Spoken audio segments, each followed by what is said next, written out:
అందరికీ, తెలంగాణ ముద్దు బిడ్డలందరికీ, సోదర సోదరీమణులందరికీ, తెలంగాణ ఉద్యమాల నాయకత్వం వహించిన ఆ తెలంగాణ ఉద్యమంలో పాల్గొన్న ప్రతి ఒక్కరికి పేరు పేరున నా యొక్క నమస్కారములు.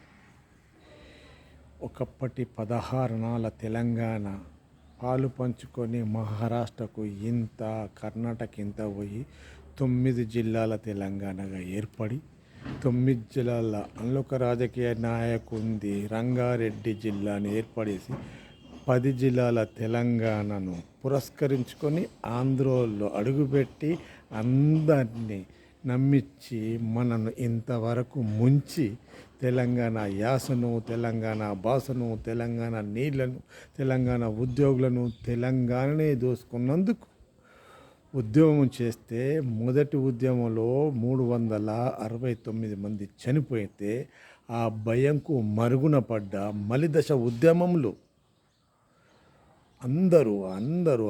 అందరూ జయశంకర్ గారి ఆధ్వర్యంలో వారి ఆలోచన విధానాలతో కొన్ని రాజకీయ పార్టీలు, కొంచెం స్వచ్ఛంద సంస్థలు, ప్రతి కుల పెద్దలు అందరు కలిసి ఉద్యమం చేస్తే ఒక రాజకీయ నాయకులు అతడేదో అమార నిరాదీక్ష చేస్తున్నాడు అంటే సంతోషమే, ఏదో రకంగా ఫలితము వస్తుంది అన్న భావంతో తెలంగాణ ప్రజలు ఉంటే మధ్యలోనే ఒకటే రోజుకు నిమ్మకాయ రసము తీసుకొని ఉద్యమం వదిలేసే పరిస్థితిలో తమ్ముడు బిడ్డడు శ్రీకాంతాచారి ఈ ఉద్యమం బతకాలంటే తనకు తాను అగ్గిపెట్టుకొని తనకు తాను కాల్చుకొని ఉద్యమంలో అసూలు బాసిన సమయంలో అమ్మ నాన్న అనుకుంటా జై తెలంగాణ అని తన తుది శ్వాస విడిచిండు. ఆ తుది శ్వాసను పురస్కరించుకొని సుమారు 1200 మంది పిల్లలు చనిపోయిన 12 కుటుంబాలలో శోక సముద్రం ఉన్న పూర్తి తెలంగాణ సిద్ధించినప్పటికీ కూడా తెలంగాణ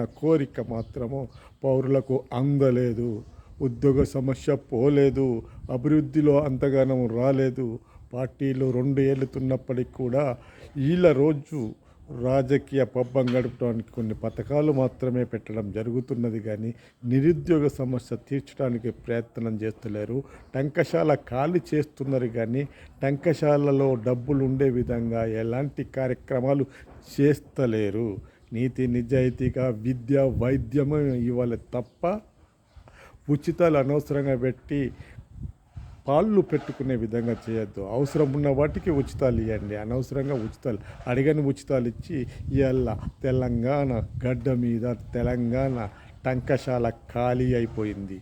ఇచ్చే వాళ్లకు సరైన టైంకు జీతాలు ఇవ్వలేని పరిస్థితిలో ఉన్నారు. ఒక ఉద్యోగిని రిక్రూట్మెంట్ చేసుకుందామన్నా కానీ చేసుకొని పరిస్థితి ఉన్నది. ఒక్కసారి ఆలోచించండి.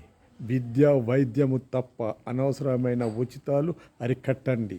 నీతి నిజాయితీగా ప్రతి ఉద్యోగిని ప్రేమతో చూడండి. వాళ్ళ జీతభత్యాలు సరైన సమయానికి ఇవ్వండి. నిరుద్యోగ సమస్య తీర్చడానికి ఉపాధిని కల్పించండి. స్వచ్ఛందంగా వాళ్లకు పనిచేసే విధంగా ప్రతి యువతను చేయూతనిచ్చే విధంగా పథకాలు చేపట్టండి. అప్పుడే నిజమైన శ్రీకాంతాచారి ఆశయాలు మనం సిద్ధించిన వాళ్ళమవుతాం. యువత మేలుకోండి. రాజకీయ నాయకుల మాటలు నమ్మి అందరి వెనుక పోయి మీ యొక్క భవిష్యత్తును చెడగొట్టుకోకండి. మీరే రాజకీయం చేయాలి, మంచి ఆలోచన విధానాలు చేయాలి. మీ భవిష్యత్తును మీరు తీర్చుకునే విధంగా ప్రభుత్వంపై ఒత్తిడి తీసుకురావాలి, కానీ ఇతరుల మాటలు నమ్మి మోసపోవద్దు. శ్రీకాంతాచారి లెక్క ఉద్యమ ఆహుతి కావద్దు. రాజకీయ నాయకులను చొక్కా పట్టుకొని నిలదీసి నీతిగా పాలించే విధంగా అడగండి. అవినీతిని అరికట్టే విధంగా నడుం కట్టండి. నీతి నిజాయితీ రాజకీయానికి జై కొట్టండి. జై హింద్, జై భారత్, జై తెలంగాణ.